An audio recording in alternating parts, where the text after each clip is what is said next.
I'm Dr. Pri, and this is the Longevity Now podcast, where we distill insights from the frontier of longevity and preventive medicine to help anyone live healthier for longer.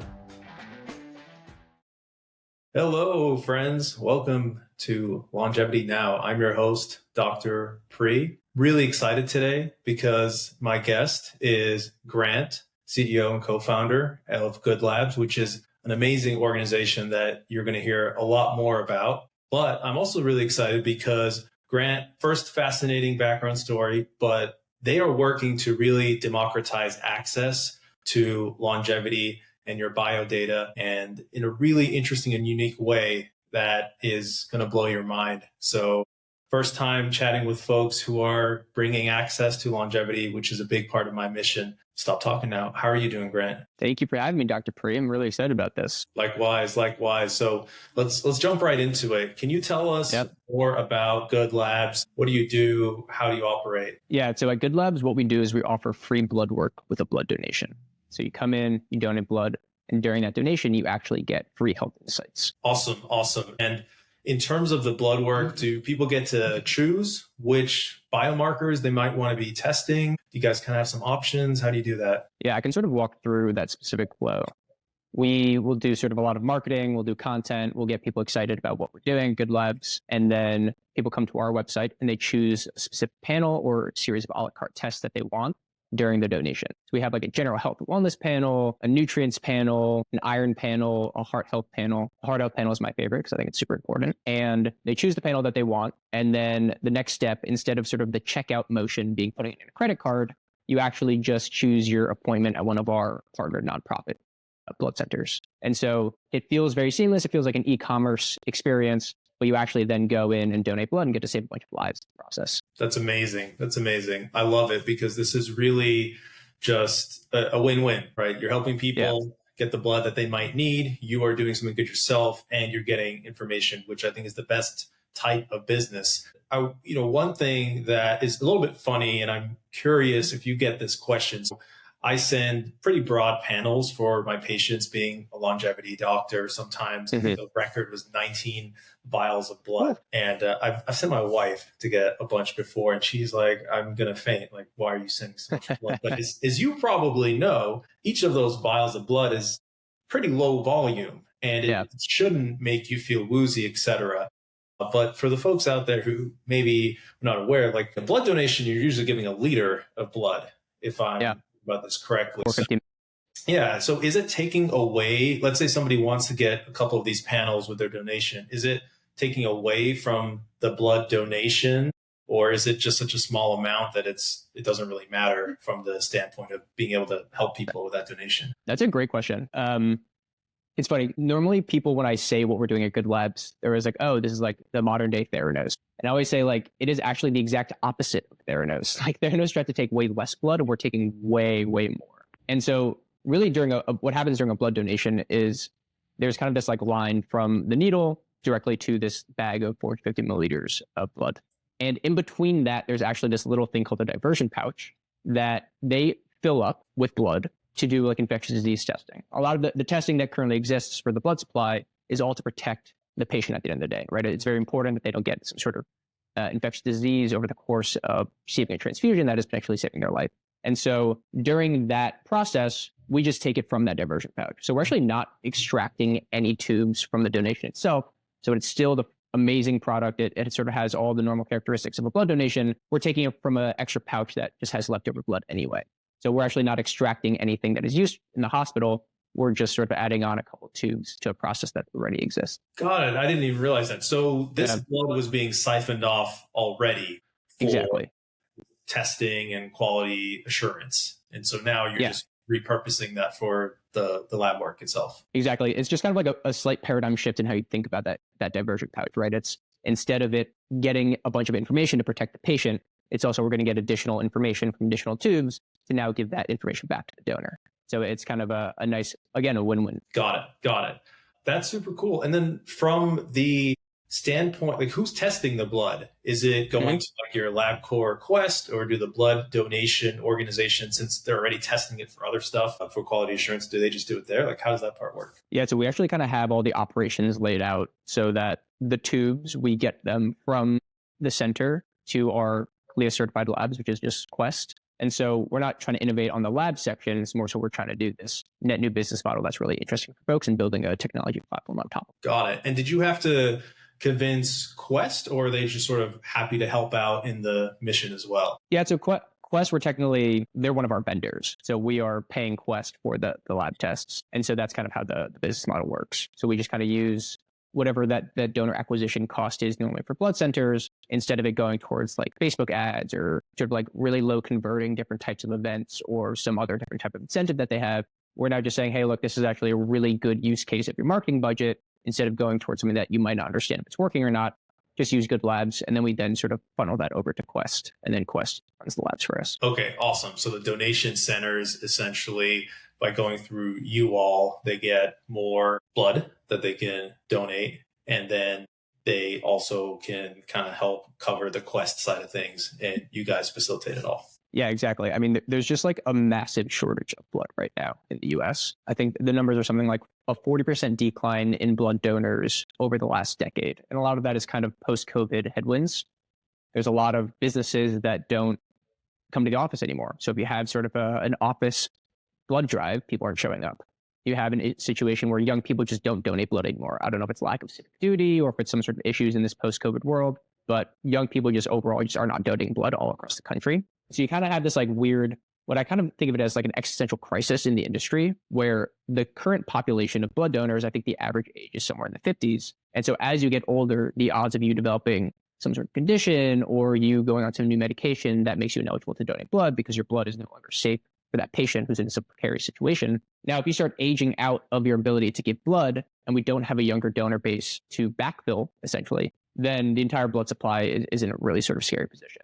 And that's really what Goodlabs is trying to do, kind of get this new energy of younger folks participating in this thing that used to be much more part of living your life in America. And now we're kind of putting a new face on it and adding more energy and helping out these blood centers who potentially don't have the ability to kind of like target and do the marketing for these folks. And we're trying to just be a partner to help them get more blood. Got it. That is really good to know. I didn't realize that there was a shortage. And yeah, some of my color from the hospital, I mean, we would order blood all the time. And most people I didn't realize until I was in residency that there are different components of the blood. Sometimes you just need the clotting factors. Sometimes you need everything. Sometimes you need just the red blood cells. And so there's a mix of things you need, and you use it really like all the time in the hospitals. I'm really glad you guys are doing that and getting the word out and making it a win-win, like I was saying. Maybe we could go a little bit into your founding story, because you have a really interesting background that helped shed light on both, I'm sure, the problem and the opportunity. Yeah. It's a funny story. I was working in New York City as a software engineer at a place called Rippling, and I hadn't seen a physician since my pediatrician. And so I decided to be an adult. I was like, I should just find a doctor. So I just went on ZocDoc, found a doctor on the Upper East Side of New York, and I was there for my new patient appointment. And he's like, hey, by the way, I kind of have my own unique panel that I run on my folks. Insurance won't necessarily cover everything. Are you okay with that? I was like, sure, whatever. You're the doctor. I trust you. And one of the pieces of that panel that he tested me for during this new patient exam was an iron panel. And I looked through all of my medical records, and I've never been tested for iron once in my entire life. And I think the normal sort of thought here is that insurance won't cover an iron panel for men because men don't normally have iron issues. And so the shocking thing was that my ferritin number, which is one of those biomarkers in an iron panel, came back orders of magnitude higher than the normal person. Dr. Brad, do you know your ferritin off the top of your head? Curious. Me? Yeah.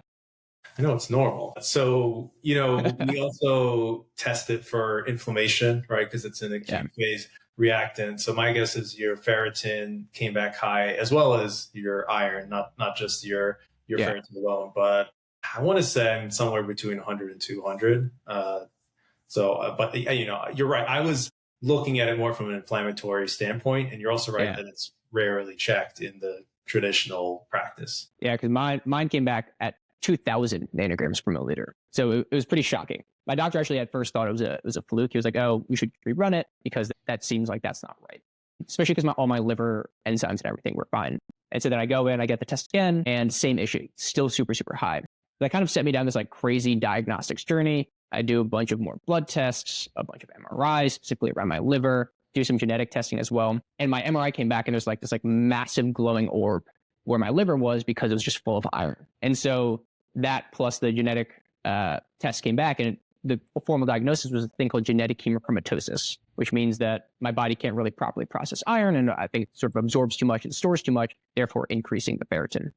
And the main problem with this condition is that it ends up accumulating in the places that it's not supposed to be. So it ends up sort of like my liver is kind of like the real sink for all of this. It's also like my heart, my kidney, my pancreas.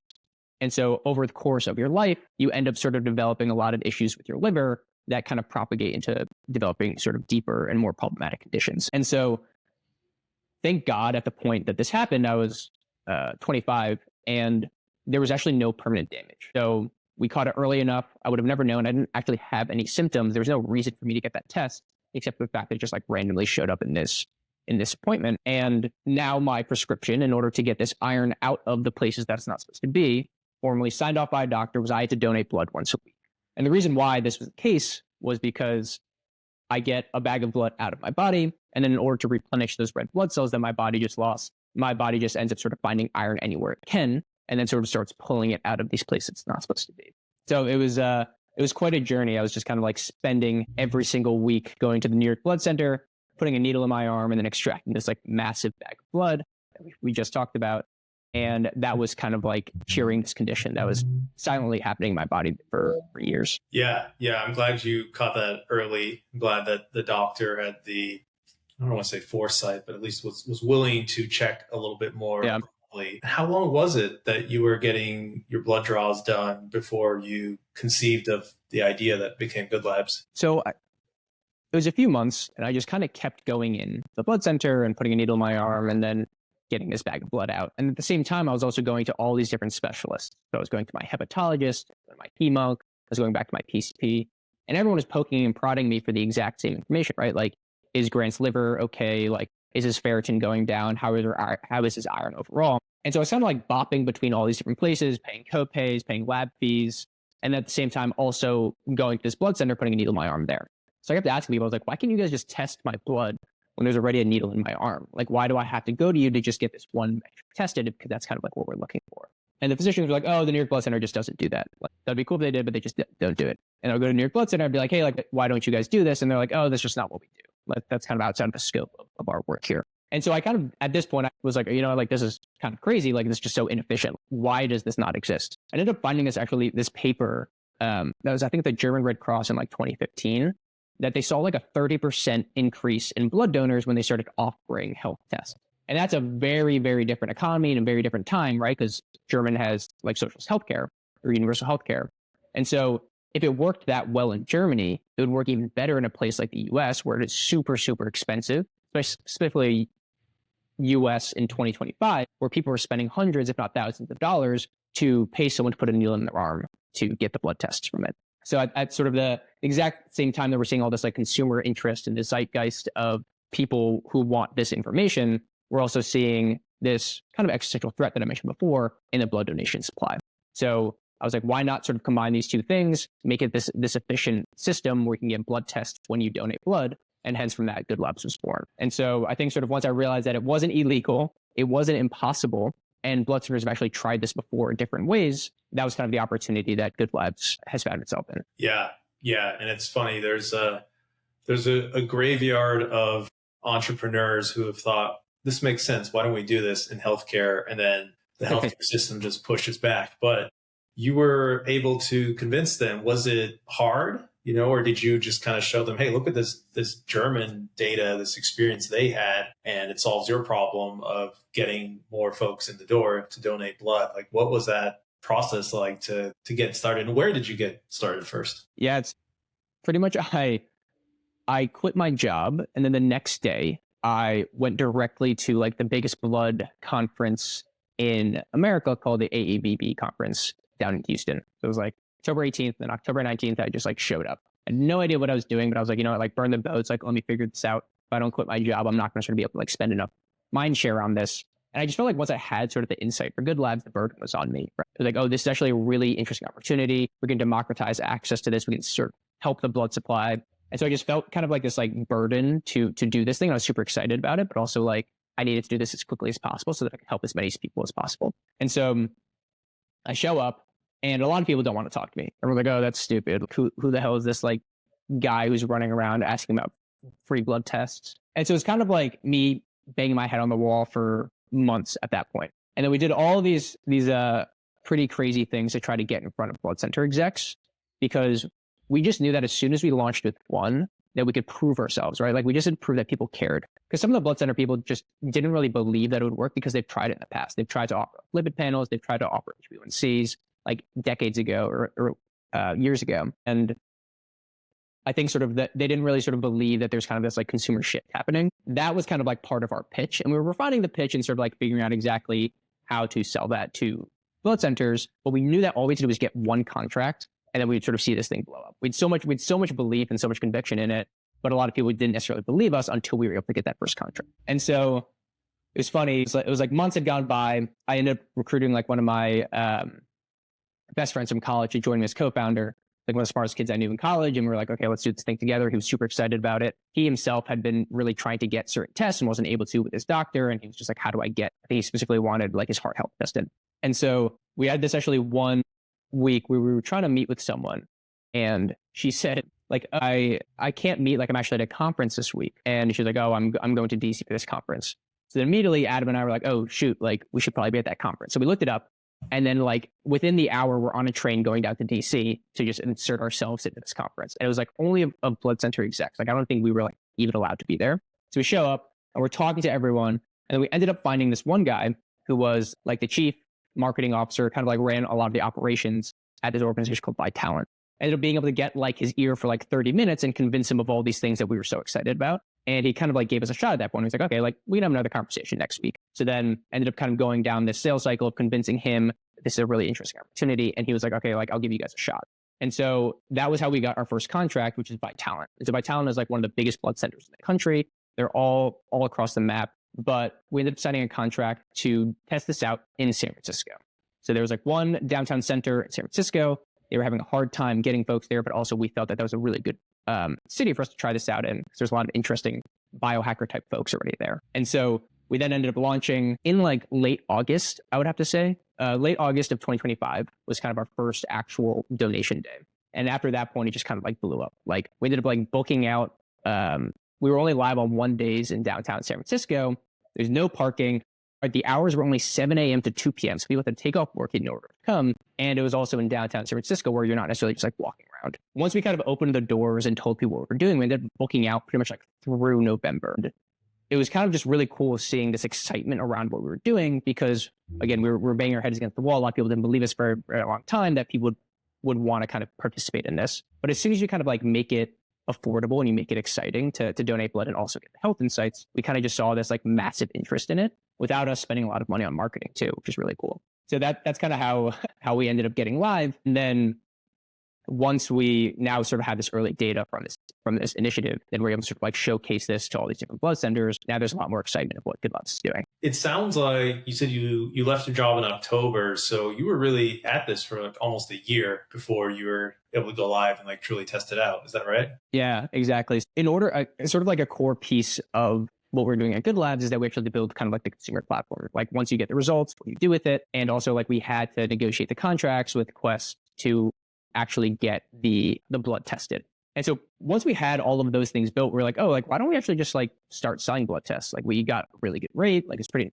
was negotiated pretty well. And like we already had this consumer platform that had this like AI chatbot, really nice PDF uploads, and kind of just launched that on Twitter or on Reddit, and people started flocking to it. And so people really liked our prices. People really liked our UI. People loved the platform. And so in that sort of, before we were able to get the blood donation stuff live, we ended up sort of building this like pretty robust business around selling individual tests at really affordable prices. Yeah. And that's actually how I got introduced to you all. And for the listeners out there, I've used Goodlabs. It was a very good experience. The prices were great. And I'll plug you, unlike some of the other direct-to-consumer blood tests out there, like your Function Healths and the Superpowers, you can actually choose what you want. And for me, kind of as a physician and knowing what I'm looking for, that is super, super nice to not be locked into a specific set of blood work, especially if you're trying to tweak stuff and see how it's working. But I will digress. One of my questions, which you already answered, was what was the reception like? I didn't realize it had been so explosive. And one of the things that we were talking about before, and I think I've seen in some of your Instagram posts, are that there are actually kind of a lot of people with hemochromatosis. And it seems like that maybe perhaps touched a nerve as well, where there were other people with your experience going get blood drawn all the time. And they're like, wait, I can get some like useful data on myself as well. I looked it up earlier. You mentioned it. You're dead on. It's about 1 in 200 people have hemochromatosis, and who knows how many of those are undiagnosed as well. But it's over 1 million people in the U.S. Could you talk to me about what was the reception like amongst the folks with hemochromatosis? Yeah, I mean, it's been super interesting because, again, it's one of those classic chronic conditions where it's definitely silent, right? Like, you don't know people are kind of struggling with this particular condition or donating blood as frequently as we have to. And so once I kind of started going online with the information, sort of telling the Goodlabs story, it was pretty shocking about how many like friends of friends or like friends of like my family members who were kind of coming out and reaching out to me like, hey, look, like this is really amazing. Like, I do this. I've always wondered why they can't just test my blood when I go to donate. Like whenever you guys launch in my area, like I would love to be your first customer or your first donor. And so it's very interesting. Kind of they call it the Celtic curse. So a lot of people from like Irish or Northern European descent actually have it. So it's a little bit crazy that I have it because I'm half Filipino, half white. But it's just so much more prevalent than people would think. So it's been kind of cool seeing how much people are like rooting for Goodlabs. I know a lot of the Compass folks are like telling their friends about Goodlabs, right? Oh, I'm going to go donate blood. Like, come with me. You get access to this cool stuff. It's a nice kind of like carrot to convince someone to come donate blood with you. Yeah, and I think I saw maybe there was like an Olympic athlete or somebody that had hemochromatosis that was talking about you guys on social media. Maybe I'm misremembering that. Olivia Ponton, she's a supermodel. She has it. There you go. So I really want Olivia, if you're listening to this, like please come donate blood with us. It'd be so fun. Yeah, that's awesome. And I'm sure there are other people that we don't know about and they love the mission. So hopefully they get a chance to hear this and find you all and support and get more centers to open up. So, tell me about that. You got some exciting new stuff coming out, some new centers opening.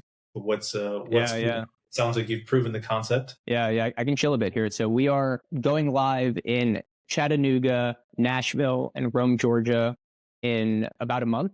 And then also in the Washington, D.C. metro area. So those are our next areas that we'll be launching in. So if anyone listening lives in the area or knows people, we would love to have them as sort of our early cohort. We're giving out merch to our early donors. So we got a lot of cool Goodlabs stuff coming. Yeah, that's awesome. And I'm gonna try to make it down to the Nashville area. And I'll tell you what, I'm maybe going a little bit rogue here, but I'm one of those people who has never donated blood. Wow. I would love to do that for the first time with you guys down in Nashville. Now, what's funny, this was the funny thing I was going to tell you. I would say like half of my patients have no idea what their blood type is. And it's, you'd think that we would all know that because it's important information. But for one reason or another, I think it just kind of gets forgotten now. I assume it doesn't matter. Like any blood type is welcome. And even if you're AB positive, like you still want folks coming in. Yeah. So there's definitely some blood types that are more helpful, right? Like an O neg is amazing. I think there's interesting things also in the blood donation industry called pre-hospital transfusions. It's this really cool movement where they're trying to get only 1% of emergency vehicles carry whole blood on them. And this has been known sort of in the military field for a while that the best way to help someone who's bleeding out is to give them a bag of whole blood, but it's very expensive and it's really hard. And O negs are actually a very rare commodity to come by because not a lot of people donate blood. And so O negs are definitely very helpful because now if we get a lot more O neg donors, we can start carrying these bags of blood on all these different types of emergency vehicles to help people from these hemorrhaging events. Because if you're out in the wild in a car accident, for example, you're not going to be able to type that person for blood. So like we have to use O neg in that situation. But yes, every blood type is very welcome. We would love to have everyone come join us.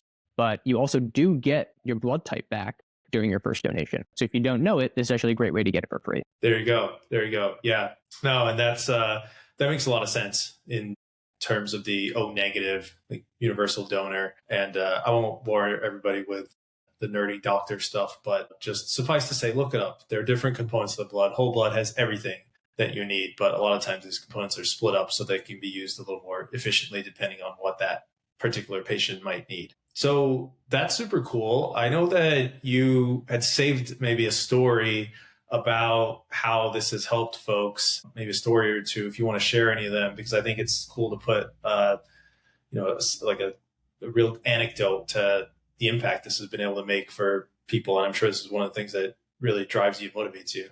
Yeah, I mean, there's so many stories. It's pretty amazing how once you do something like this in the world, just how many people are excited about it, how many people want to tell you, share their stories about how you impacted their lives. But my favorite one is we actually had this situation where there was a woman who was visiting San Francisco. She was visiting a family member, and she reached out to us because we're booked out on that Tuesday, and she didn't like, please, can I get a slot during a Goodlabs appointment on this day? I'm visiting a family member. I don't live here, and I've been trying to get a particular blood test back home with my doctors, but insurance won't cover it, and I just don't have the money to pay for it.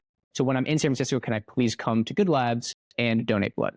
And she'd been a donor beforehand, and so that's kind of part of her identity. She really wanted to sort of participate in this thing, but she also very much needed the blood tests. And so she ended up actually driving like an hour and a half away during her time off, during her vacation, to come participate in the Goodlabs program. And now she's our biggest fan. She comments on all of our Facebook ads. She comments on everything. And we keep in touch with her. We got her hat as well.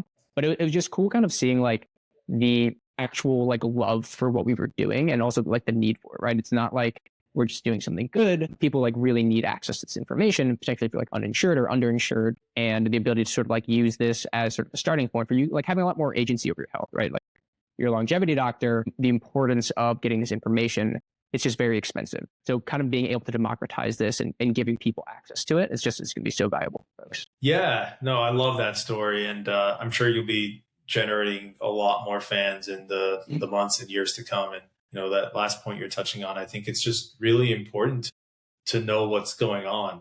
Even if it's normal, that's peace of mind.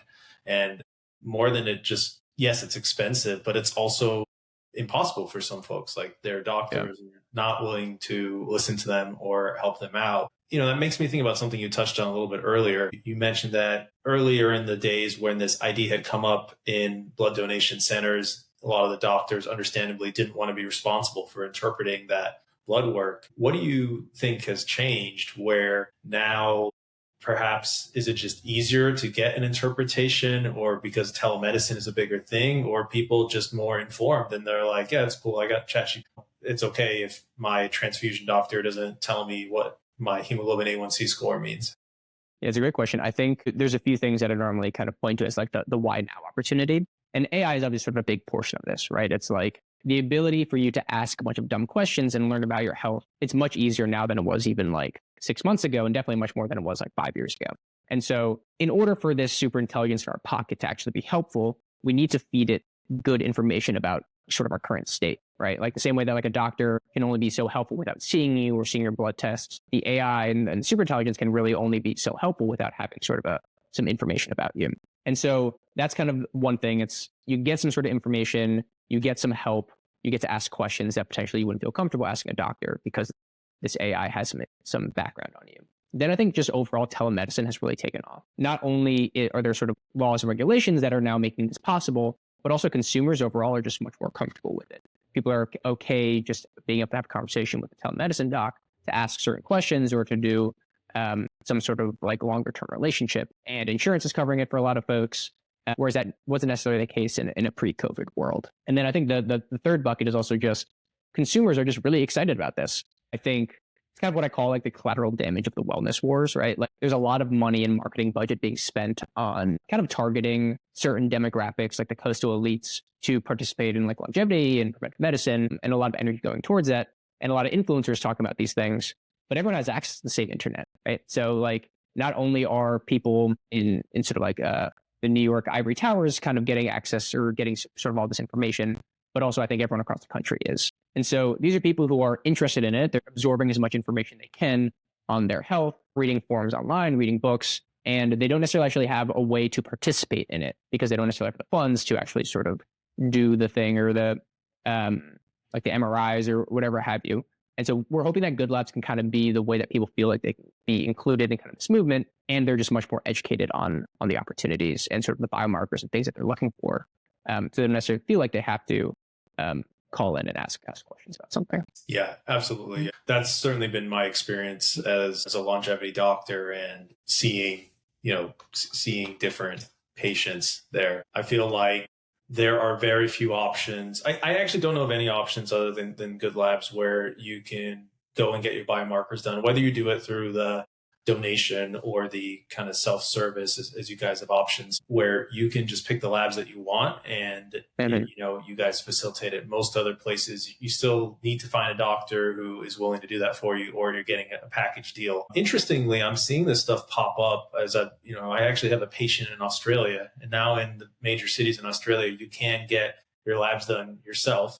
And there's a lot of movement happening in Germany and France and some of those parts of Western Europe. So I agree with you that this seems to be a trend that's coming up where people are getting this info, and it's not isolated to the folks in California and New York and the coasts who do have access to a doctor and are probably paying a lot of money in order to get that. But I still feel like the best model out there that I've seen is what you're doing with the blood donations, which is just super cool. So, I'm curious, you are expanding. You guys have done an amazing job in finding a win-win-win for all parties involved. What if we're doing a public service announcement, or if I'm doing a public service announcement, because I can shill you guys without worrying, to a lot of the folks who are executives at blood donation organization, what is it going to take to get this to be really a nationwide thing, or potentially even international, however you want to take that. I'm like, well, why isn't everybody signing up for this yet? Like, it seems great. Yeah, I mean, we'd love to go international. First off, that'd be pretty great. I think sort of our ambitions are set there that we would love Goodlabs to be a global company. As sort of a PSA to everyone, I would say the opportunity to engage these folks, it's here, right? Like Goodlabs can do that. Like, everyone's key strategic initiative is how can we get more donors? And it seems sort of like a really hard problem. And we make that as easy as possible. I think sometimes people think that maybe it sounds harder to work with us than it is. We've made it so simple. It's relatively turnkey, and we can get you a lot of donors. We really can. We strongly believe it. You just have to give it a shot. Awesome. Well, we're going to clip that and make sure that they hear that. But I think it's just one of those things that I think is such a good, like, your initial response shows you that it's meeting a real need in the market. And I think that will for sure take care of itself. And I think a lot of consumer, from my end, what I really care about is that people getting more access to their data. If I think about some of the fundamental tenets of what we call longevity, a lot of this started as biohacking, but I think of this really as getting tested on things that maybe traditionally weren't tested because the chance of you having that disease were low.